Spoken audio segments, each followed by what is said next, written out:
Ушинтип туруп кеттим, жөнөдүм ГАИге. Эртең менен туруп остановка жакка жөө басып, кайра эле өзүм таксидешип жүргөн кезде колду көтөргөндөй адамдарга кошулуп, мен дагы остановкага келип, өз автобусумду күтүп отурган кезим. Ойлонуп, конечно, күнөө менде, кызылга өтүп кеттим. Бирок ичим жабырып калган жок деген ой менен шаарга көздөп жөнөдүм. Автобус дагы келди, көптөн күткөн автобус келип, отуруп шаар көздөй жөнөдүм. Шаарга келип, автобусту көп күттүм. Горький 2-ге бара турган автобусту. Карасам 145 барат экен, ал дагы келип калды. Сүйүнгөнүмөн ага отуруп, дальше Горгайге жөнөдүм. Горгайдан түшкөн соң эле астымда бир байкеден сурадым. Каяктагы десем, жүрмө менен чогуу барабыз деп алып кете атат маке.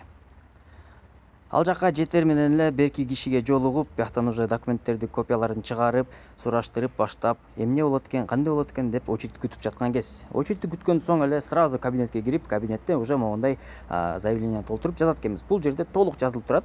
Мен каршы эмесмин, мен толук ушул винованный өзүм кабыл алам деген ой.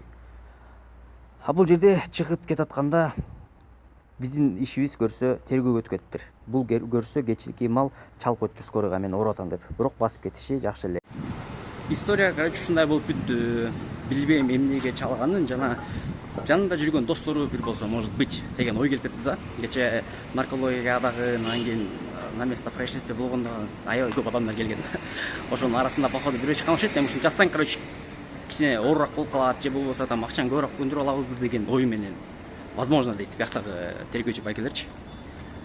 Ушундай анан эртең көрөбүз, эртең саат 9-га кайта ушул эле жерге эмеге кабинет 4-этаждын 205 кабинетине келесиңер.